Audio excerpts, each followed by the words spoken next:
Hey guys, it's Jessie. Obviously, if you're on my Facebook page or Instagram page, you know who I am.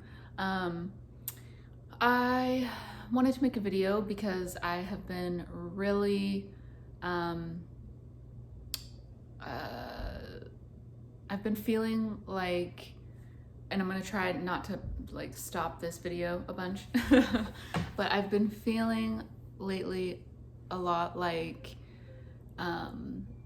I'm just being called to do something, to share my story, to do anything that I can to help make things easier for other people. Maybe, I don't know.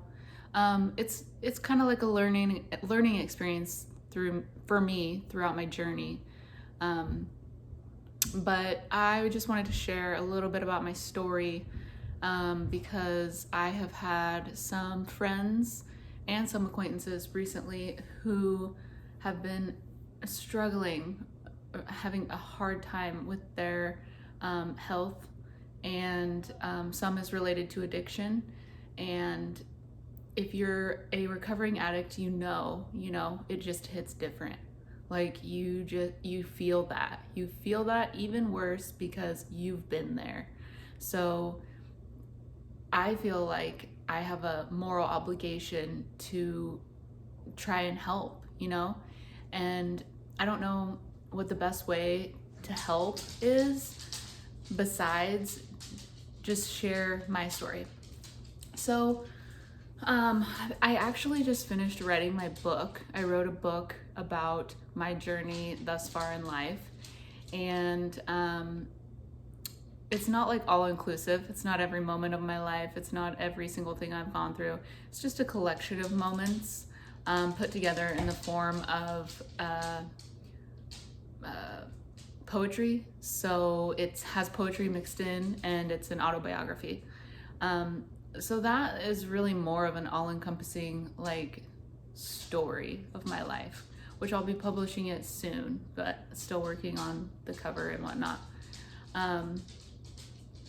I just wanted to share a little bit about the beginning of my journey when I decided to get sober, and basically what I did, like first and foremost, I am not an expert.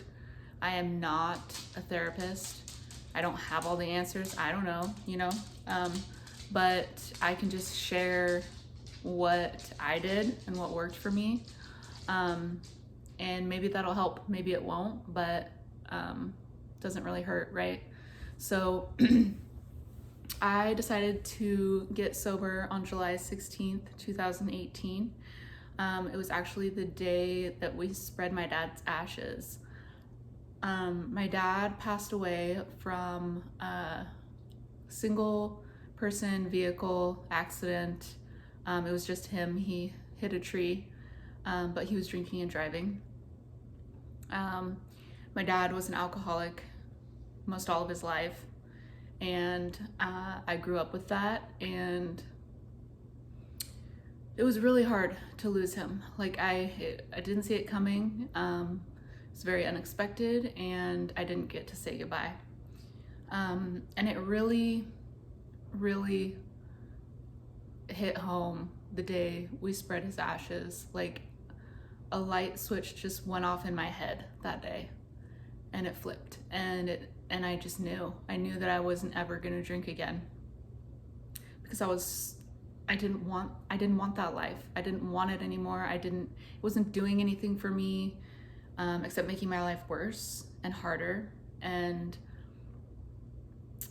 so I just decided that day, it was my last day. I wasn't ever gonna drink again, and I haven't since. So it's been 3 years and about 7 months, I think. And it's been a journey.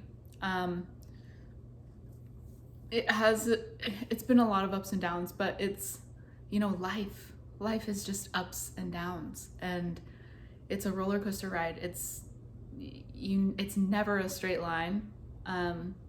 So the beginning of my journey, when I first got sober, It was hard. It was really hard. For the first 30 days were the hardest, just because I had gotten so used to like routines and, things. Like every weekend, I planned on drinking, and I would, be drinking Friday and Saturday so that I could recover on Sunday. And, it just got really old, and everything in my life revolved around drinking. Everywhere I went, restaurants, parties, get-togethers, it was always an excuse to drink. There was always an excuse to drink. And so the first 30 days were the hardest. It was just there was just so much like, what do I do? What do I do? Who am I? Like, what is this? And it seems so stupid because it's like, wow, like, what do I do besides drink? Like, and I didn't really do anything besides drink, and that's what I discovered. Like, it's like, oh my God, I don't even know what I like anymore. I don't even know what I do. I don't even know like what hobbies I'm interested in. I don't even know myself anymore, And so that was really eye-opening. After the 30 days, came 60, 90, it got easier. I feel like right at around the 30-day mark, the fog just cleared. Like, I saw things clearly for what they were, instead of being stuck in this fog, not seeing like, oh wow, I was doing that. I was hanging out with these people like that weren't any good for me. Like, it's crazy when you see your life clearly, and you see life and live life clearly. It's a lot different, and it's a lot better. So the fog just like kind of cleared around 30 days. I would say really the whole first year was a struggle, because I didn't know who I was. I had totally disconnected from myself, and I didn't know who I was. I didn't know what I liked. And I had a hard time like being excited about that stuff, and like finding out what I liked. And I was kind of most of the time just like, man, this just sucks. Like, what do people do when they don't drink, And it's like, yeah, well, I guess go to the movies, go bowling and stuff, but like, I just wasn't excited about it.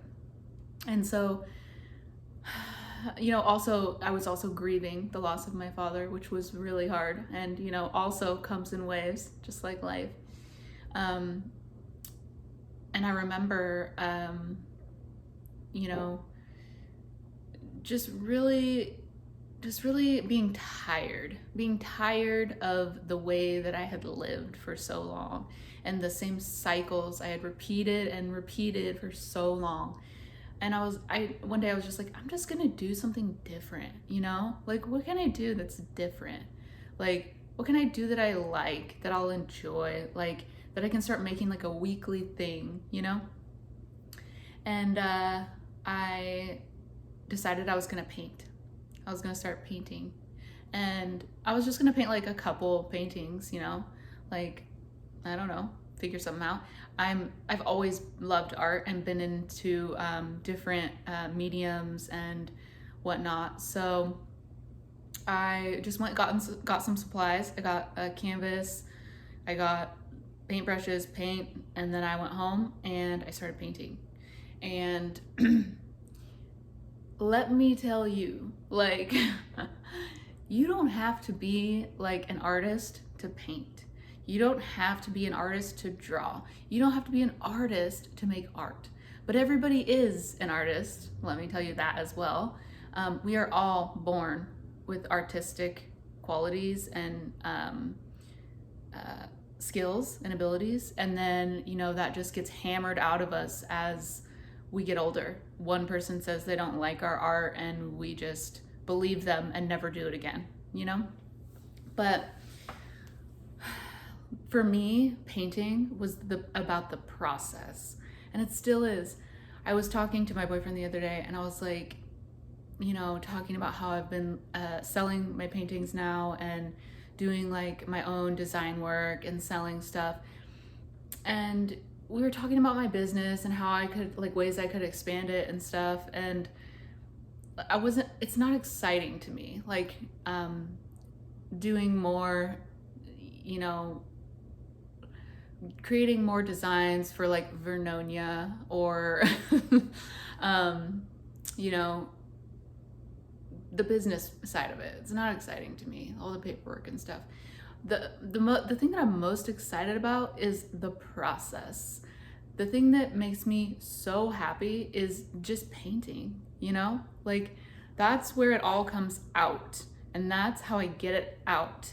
And I have these visions in my head, I have these dreams, I have so many feelings and emotions that I don't know how to like articulate and express, sometimes like talking about. So, you know, I write, I'm a writer, but it's not all, you can't always, you know, just really express yourself only in one way or only through one medium.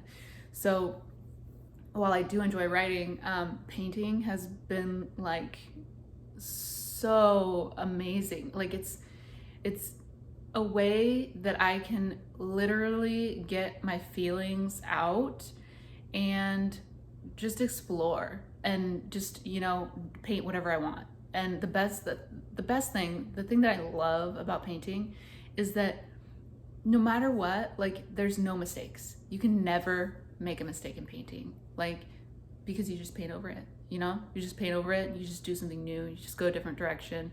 And that just, it's so freeing, it's so liberating, you know? So the feelings that I get when I paint and when I like am able to express myself in that way is all that I'm looking for. That's all I want to do. And so like finding that was huge for me, because that made me feel like alive again. That made me feel happy. That made me feel super fulfilled. That made me feel so excited to see what's next. What's the next painting gonna be? What am I gonna do now? You know, there's just so many possibilities, unlimited possibilities, and it's just really exciting to me. That being said, like, not everybody wants to paint. I get that. But I mean, the only thing that I did was just try something new, you know?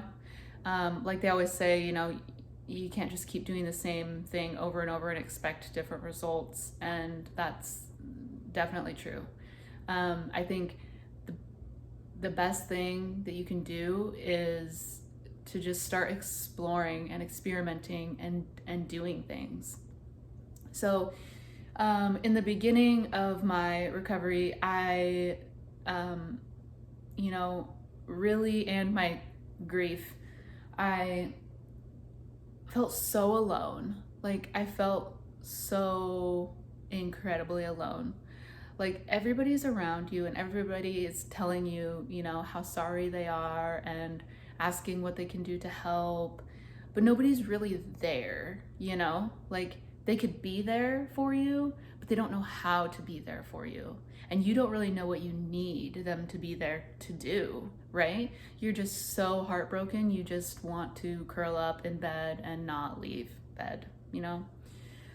So, it's really hard for me to see people struggling with grief or addiction, or, you know, just the hard parts of life, and feeling like they're alone, you know? Like, you're not alone. Like, I've been there, so many people have been there. Like, nobody's story is ever going to be the same, right? We are unique individuals. We all have our own story. We all bring our own experiences to the table. And that's what makes us unique. And that is probably the most profound thing that there is out there, because then, you know, we can help each other in so many different ways.